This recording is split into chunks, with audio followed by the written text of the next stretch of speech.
This is the Storyworks Roundtable, where we have conversations about craft. Because becoming a successful author begins with writing a great story. Hello and welcome to this week's Storyworks Roundtable. Today, Robert and I are talking about fear, which, funnily enough, Robert, you suggested this topic, but I have a workshop coming up soon on October 24th titled Making Your Readers Fear and Fear for Your Characters. So that was a great synchronicity. Why did you suggest this topic? What got you thinking about fear? I'm almost finished rereading Lord of the Rings, as I mentioned on a recent episode. And this is probably, I think, my third time through it in its entirety. And I realised I'm enjoying the story, and I'm sort of reading it a little with an eye on craft, not so much from his prosaic skills, but from the overall story structure and how the point of view differs, which is fascinating. And I realised I wasn't particularly titillated by the sort of sense of right at the end, this impending doom. But it does get very dreary towards the end. I mean, you can really feel the drudge of especially Sam and Frodo. And there are moments of in the big battle at Gondor just before that where it gets pretty intense.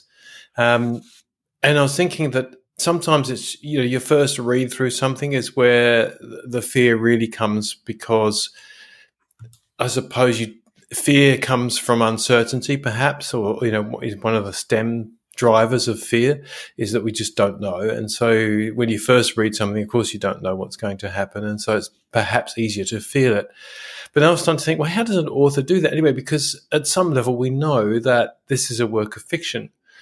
And so, there's nothing really to fear unless you fall off the bed while you're reading. So, how is it? I mean, I understand we've talked at length about creating emotions and obviously trying to transplant your reader into characters and having them feel things, and that's part of it. But fear is such a difficult emotion to stimulate. And you can go to a cinema and be fearful because of, jump cuts and shock direction. Maybe you can go to a fairground or a theme park and be fearful at the start of a ride that's a particularly thrilling one. So I thought it would be interesting to discuss, and I can't even remember a specific example other than maybe sort of some Stephen King style horror where I was starting to get the chills, and I would, if I was reading late at night, I would be wary of walking into the dark kitchen to refill my water. So, how did that happen? Why is that? Why am I suddenly, gripped by something that normally wouldn't bother me? Right. And I think if we're going to talk about fear in a broader sense than just the horror genre, something that goes bump in the night manner, then we need to expand our definition of fear. So it's anxiety. Yes. It's that, edge of the seat, nail biting, what's going to happen, tension, but it's specific anxiety to fear, right? But it isn't the same as horror fear. It's bigger than that. It might be horror fear, but it's also a lot bigger than that. Yeah. And I've been looking for examples as I'm preparing for this workshop. And you're right that there are more of them in film than there are in literature, I think, because you have so many more tools at your disposal. You can pull in all the senses at once, but as writers, we have the thrill of the challenge of making that moment come to life with only words. And it comes down to the source of tension. What are we anticipating? So I'm going to pull on a film example because I think it'll be familiar to everybody, but we can talk about it as though we're putting it into just words. On a page, if you look at Psycho, Alfred Hitchcock's Psycho, with the famous shower scene, even if you've never seen the film, you've seen a clip of the shower scene, right? Who hasn't? And so what makes us fear for that character in that moment? It's the anticipation of something horrible happening to her. And so that has been constructed carefully as the build to that scene advances, right? So our character is on the run. So it's not like people know where she went or are expecting her to make a phone call. She's stolen some money from her employer and taken off, split town, right? So there's that setup for this dramatic tension. And then there's a storm, of course. So she's getting out of the car on a dark, stormy night. So nobody else on the highway would have seen her car or her license plate or noticed the turnoff or anything. So we've got more setup there, creating the circumstances around the big moment of fear so that the readers got that, even if it's only subconsciously, we're aware of that aspect of the story. And then, it's this isolated hotel. There are no other guests. She's the only guest. There's that creepy house up on the hill. So you've got all of these setting elements playing on this, as well as her isolation, traveling alone, nobody knowing where she went or expecting her to check in with them. You've got Norman Bates, the motel owner. He's just an odd duck, right? Yes. Yeah, so there's a creepy factor there. And at that point in the story, we can't really name what it is. We can't say for certain that he's going to harm her, but it's working on us. Yes. Right? Yeah. All of these different elements are affecting us. And so then you get her in that room alone. When are we at our most vulnerable? When we're alone and when we have our guard down, so maybe we're asleep or maybe we're naked in a shower. Yeah. Right? Yeah. So you put the character at their most vulnerable as part of the setup building to this moment. And all of that anticipation, even though at that point we can't name what's going on with Norman Bates and his dead mother and all the other stuff, we feel it coming. There's that creepy factor, right? Yeah. She's in the shower.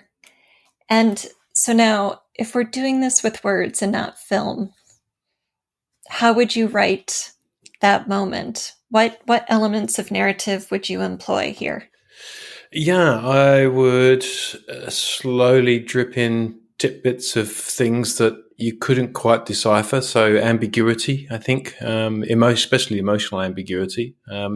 But I would be very careful about telegraphing things too strongly so that the reader was left in some sense of doubt. Or is this a good guy or a bad guy? And what's going to... So I suppose going back to what I was saying earlier on is that the sense of uncertainty and unknown, we don't know, but we get a sense that something's up. And so maybe it's that where... instead of the reader questioning, what's going to happen next in an exciting sense, it's what's going to happen next in an anxious sense of I don't know how this is going to play out. This doesn't feel good. Whereas in a movie, as you say, you've got lighting, and we all know when we hear the baddies music, dun, dun, dun, dun, dun. Right. And you think, okay, right, something bad's going to happen now. And the famous scene in Psycho, as you say, where you get those noises getting your skin on edge, but you can't do that in a book. So I love what you're saying about setting it up much earlier rather than doing the suddenly the door opened, and trying to do fear that way, which is you can only get away with probably maybe once, in a novel if you're lucky. And the real deft way of Right. doing it is, as you say, is to do some clever foreshadowing, and I would guess with some level of ambiguity and some deft manipulation of dark emotional verbs and adjectives. Mm-hmm. Right. And, you really need to work with your point of view here, because if you're Right. in a very close third and you aren't going to show the reader anything your protagonist isn't aware of, that's going to limit your ability to create that sense of anticipation in the reader, because the goal is to create a feeling in the reader that the character doesn't share, right? Right. Unless the Okay. Yes. character Yes. is afraid, which Yes. in this example in Psycho, she's not. She doesn't know Yes. what's coming, Yes. right? So we need to get the reader fearful long before the character is fearful. So that's going to mean having a distinct narrative point of view Yeah. from the character point of view. So then you can use that narrative lens to do things like show the peephole in the wall that Norman Bates looks through. And maybe you don't go to the other side of the wall and show him looking. Maybe you do, but maybe you don't. Maybe you show the little hole in the wall and there's a flash of light because he's just moved the picture frame, right? And now that hole is illuminated weirdly. Maybe it's light and then it's shadow because he's just put his face up to it. So you aren't explaining that to the reader, but you're Yes. seeding the idea in the reader's mind, right? We're in a motel, there's a wall, there's that hole, the light and shadow playing. You have our character, counting the money she stole and deciding where to put it, and maybe your narrative lens, there's a clap of thunder or lightning. Our character looks up and out the window, and so that narrative lens shows us what's out the window, and it's that creepy house on the hill, and it's not a cute, tidy farmhouse with a picket fence. It's a creepy old Victorian in a state of disarray, right? Yeah. So using your narrative lens and distance and descriptors to build the scene around the character creates that awareness in the reader that the character isn't sharing at that moment. Yeah, that's really interesting you say that. So you could go with dramatic irony to get the tension between what the reader knows and what the reader suspects, and what the character does or doesn't know. So I'd like to come back to that when we have a very immediate main character. In other words, we spend most of the time in their head. So, for example, on my sci-fi stuff. But just going back to Lord of the Rings, this was something I really noticed this time around. And I've never noticed it before. In the final sort of main, what would you say, lead up to the climax, where Frodo's got to get the ring down, in the Mount of Doom.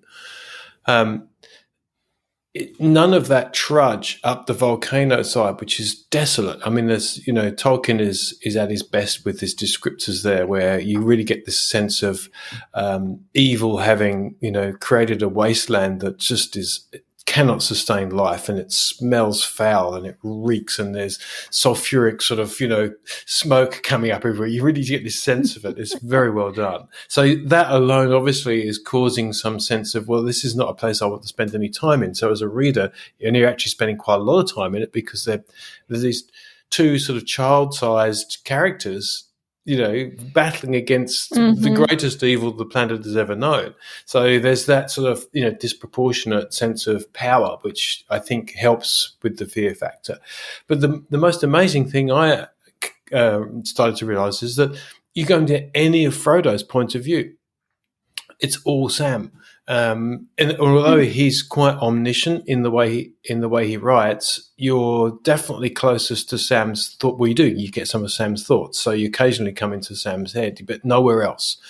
And it goes on for quite some time. There are several chapters of them battling their way, once they've gotten into Mordor, battling their way up there, and it's all Sam. And one of the reasons why I suspect that he chose that is because Frodo is slowly being consumed by carrying the ring. The blackness is taking him over, and it's slowing him down, and he's becoming weighed down by it. He can barely walk. There are times where Sam has to carry him, and he doesn't know if he can get there. And but you don't know that other than Sam's observations of him and what Frodo occasionally says, because he doesn't even speak much. He's self-absorbed. So we have this fear that, oh my goodness, that the one character who can take this dreadful object of power to the volcano can barely walk. How on earth is this going to get solved? So we have distance from Frodo. We have no idea except that the external observation of how he must be consumed by this terrible thing. So it's very clever. Mm-hmm. It is. And by keeping the point of view in Sam, we experience Sam's anxiety about what is happening to Frodo, in addition to observing it through the narrative as well. And if you enter Frodo's point of view, then you have that question answered. Is he holding on? Is he going to make it? How much is he struggling? What's it like in there? So by blocking those answers from us and keeping us in an external point of view to the character we're most concerned for, we keep the anxiety heightened because we aren't getting a check-in. So the uncertainty is escalated. We don't get a glimmer of hope because we can't go inside and see, oh, he's really fighting. Come on, Frodo, right? Yeah.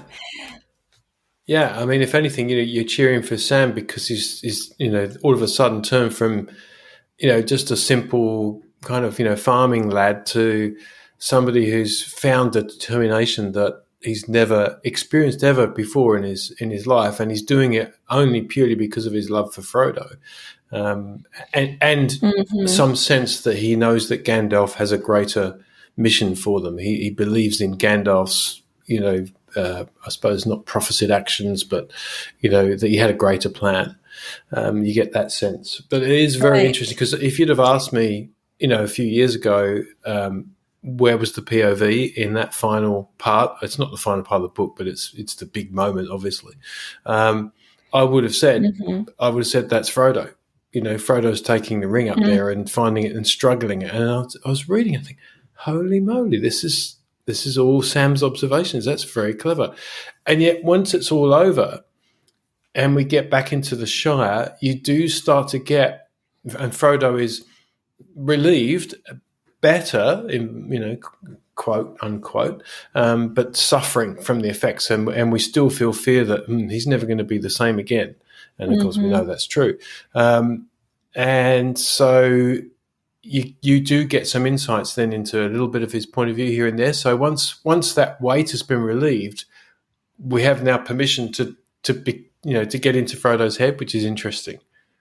It is, yeah. And besides maintaining our anxiety for Frodo and about Frodo's mission, it gives Sam his moment to shine. So the pure of heart sidekick gets to step up and actually be the hero at this moment, and not in a way, I don't mean that as in replacing Frodo in any sense, but his role, his destiny is bigger than he thought. Yes. Right? It's bigger than anybody expected. And there's a beauty to that, and it also makes Frodo's sacrifice possible. Frodo couldn't bear the burden of the ring on his own. Yeah. Yeah, which makes the whole fear thing more complex and interesting, doesn't it? Because we then see Sam epitomizing will good ever triumph over evil, even if good is weak? Even if good doesn't have the power of evil or apparent power. It's definitely some big underlying themes there about how we personally conquer fear. I mean, what would you do in Sam's situation there? And there's a moment after they've thrown he didn't throw the ring. Gollum came up and made it possible. But let's not debate who actually did what. When they leave, they're exhausted, of course, and they're actually expecting to die because they're surrounded by, molten lava and their land is slowly dwindling, and that's quite fearful as well. And I think Tolkien ruined that a bit by heavily foreshadowing one of the eagles coming to pick them up, and I think that could have been done more deftly, where we really seriously believed that they would perish, and it's pretty obvious that they're not going to, because it gets very heavily foreshadowed in a prior scene. Yeah, that raises an interesting question when we're talking about fear, is how do you make your reader feel fear for your characters when you know they aren't going to die, right? You know the hero is going to make it to live another day. So then does the reader have to change the fear from the ultimate possible stakes of the scene to, well, okay, I know this character's not going to die, but maybe he'll be maimed a little bit, or maybe he'll lose his friend in the struggle, or maybe, but we don't want that. We don't want our readers to be doing mental math to figure out what the real stakes are when story structure won't allow them to be the ultimate stakes that we've presented the reader with. Yes. Right? So then how do we keep the reader fearing for the ultimate stakes we're giving them, and not just going, come on, I know he's going to make it? Yeah, I think this is the split attention thing. We face this in writing book descriptions as well, where you write a cliffhanger, can she unlock her powers before the world is sent to its doom? And well, of course, otherwise why am I going to read it, But you still need that, because it is part. If you don't have that there, then you're not tempted by the closure. And so I think part of it is we need closure, so therefore that drives us through the fear.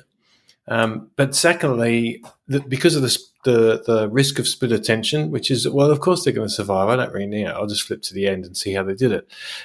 But if we're completely immersed, then that can't happen. We've all had that. Well, many readers, not with all, but many voracious readers have been lost in a book to the degree where people from the outside can be talking to you, and you have to wrestle yourself away from the imagery and the experience that you're living. So I suppose this is probably not a word, but the vicariosity, the vicariosity factor must make a huge difference with the fear, because no matter where your POV is, it doesn't have to be close for this. You've got to be really in the story for fear to work. Yes, absolutely. Are you enjoying this conversation about fear? Then make sure you check out my upcoming workshop, Making Your Readers Fear and Fear for Your Characters. This is a single session, 3-hour live workshop. We are going to develop methods for increasing our readers' anxiety in the best way possible, of course. The power of any story lies in how effective it is at making a reader feel something with or for its characters. And on this workshop day, we are going to play with fear. Come prepared to write, share, and discuss during the workshop. If you don't have a current work in progress, or maybe the one you're working with isn't especially scary, don't worry.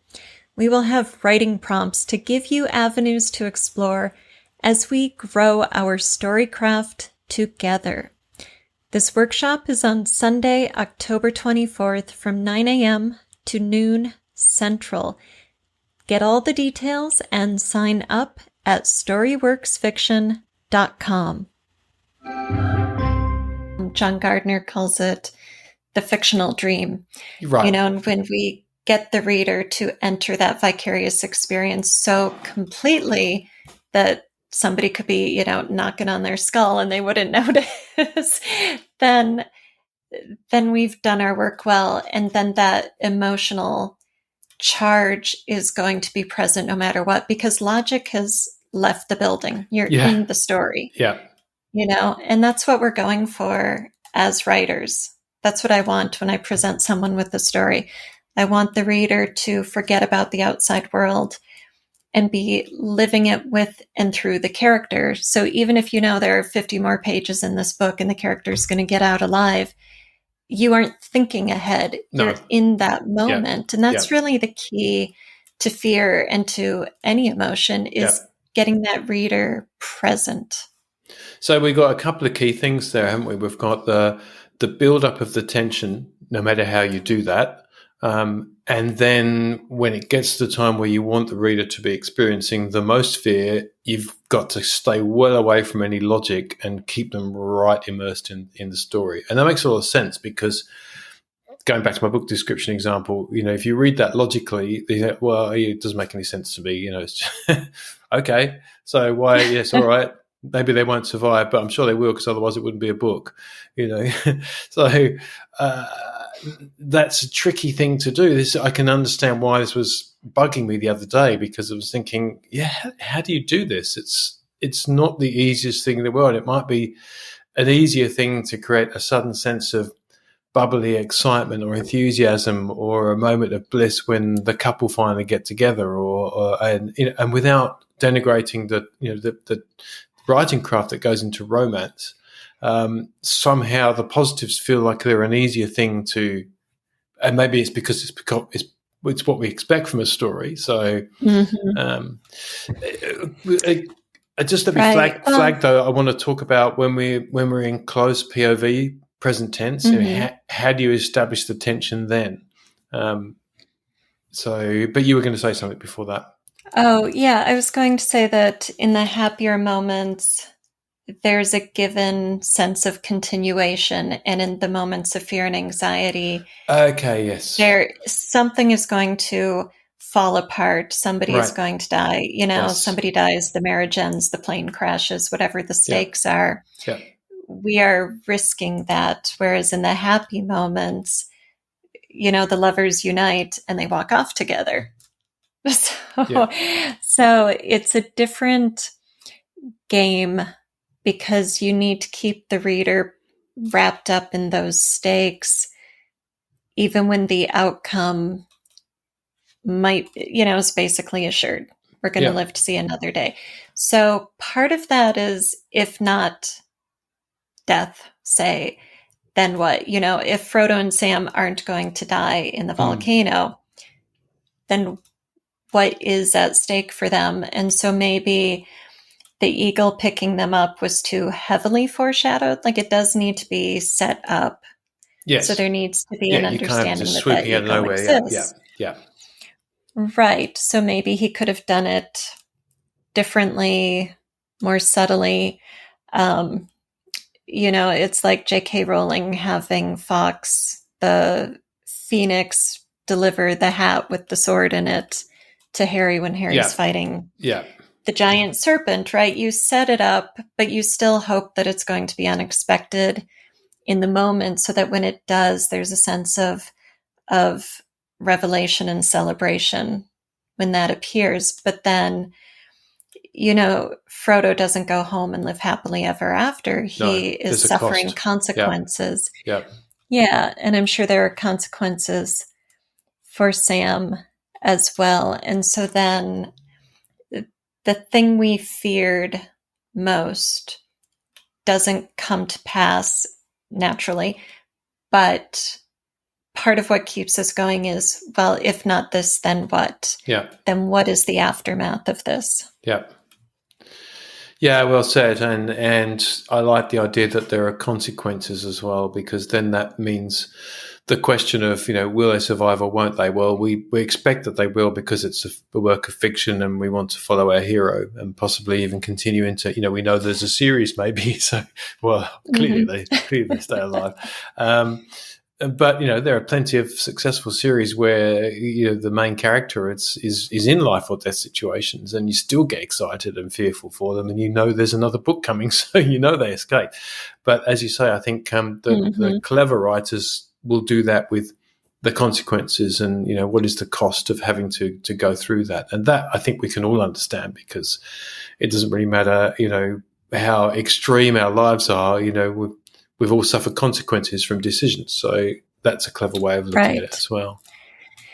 It is, yeah. And, before we talk about the close point of view, another possibility is to actually play out the worst consequences, right? But when you do that, you still need an aftermath. So an example that comes to mind is I watched a mystery on PBS, one of those BBC shows called The Tunnel. Whoops.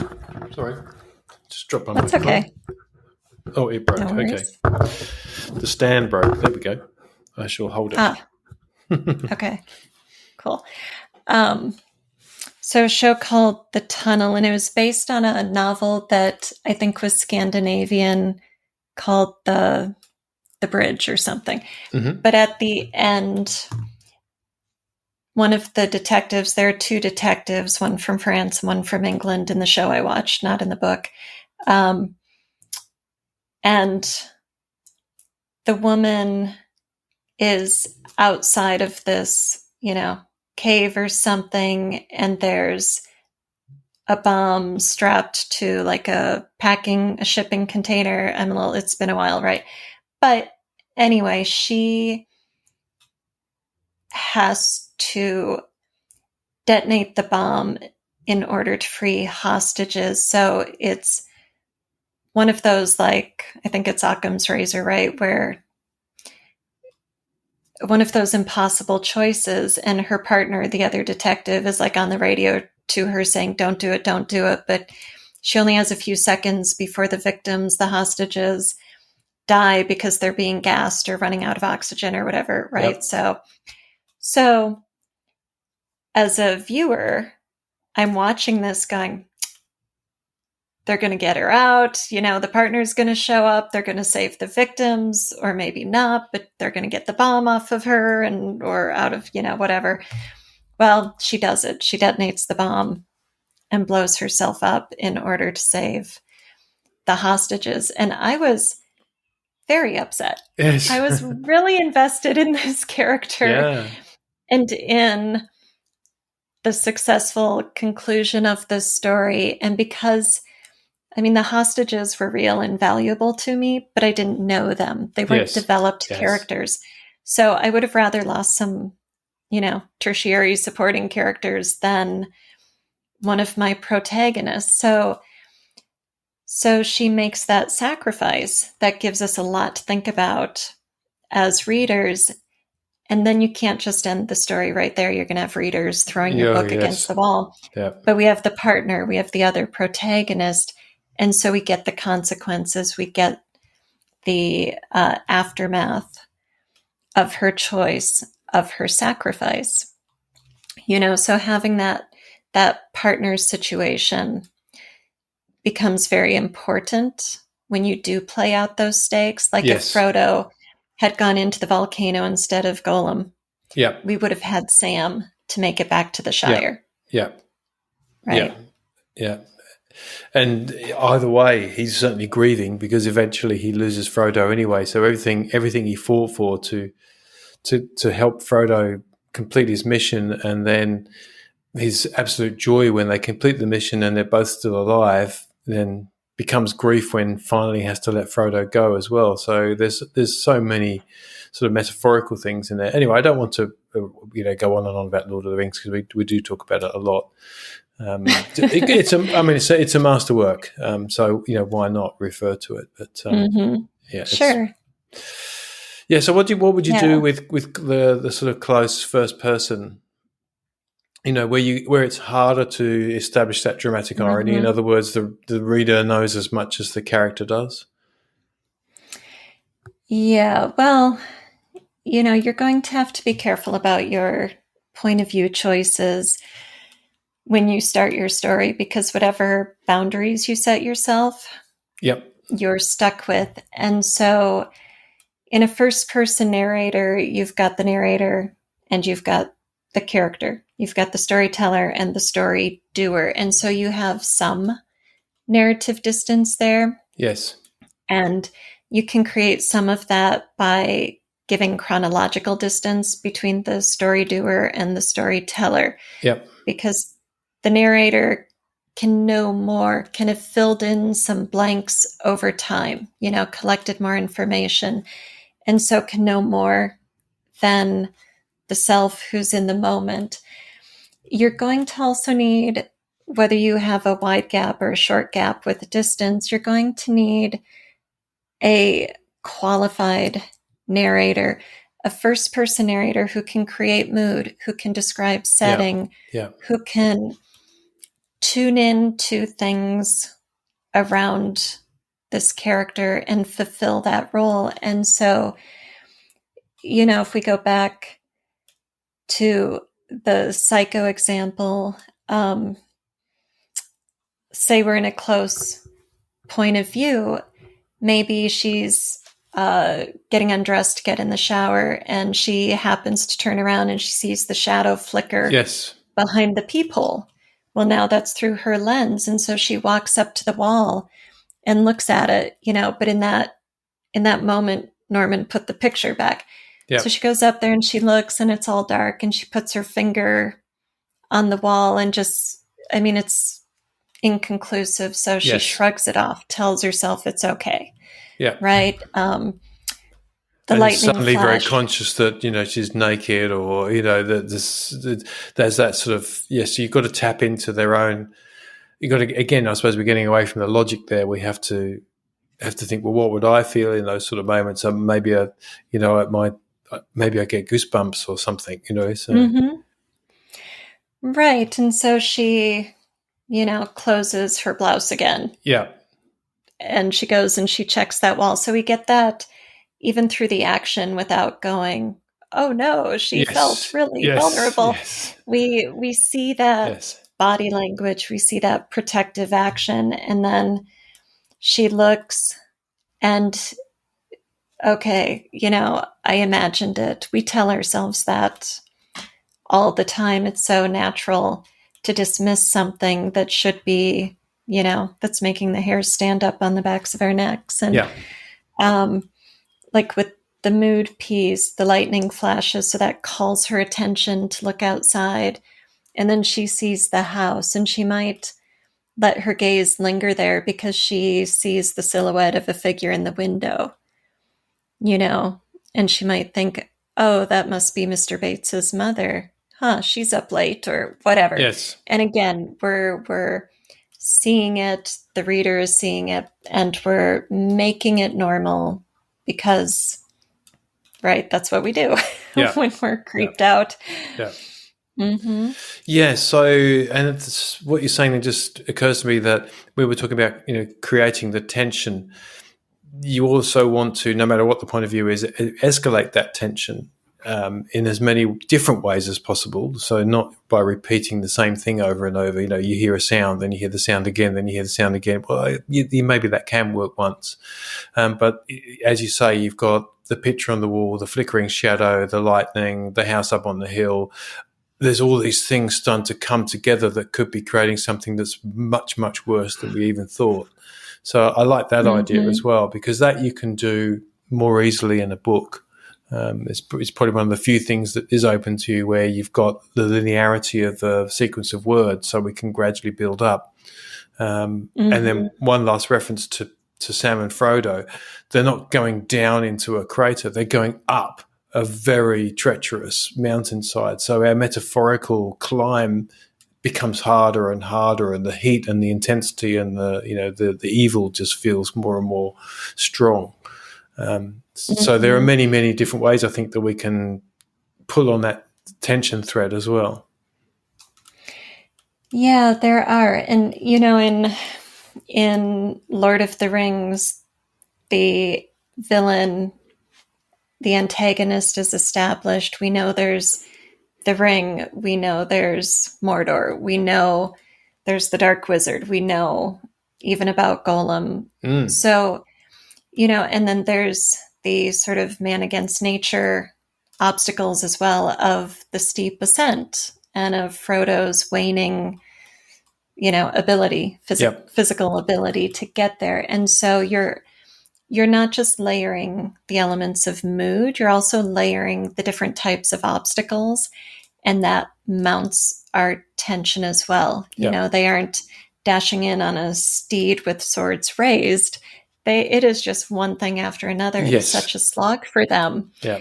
And, in Psycho, you have the opposite, where we have that sense of the unknown, anticipating the boogeyman, but we don't know exactly in what form or where he's going to come from.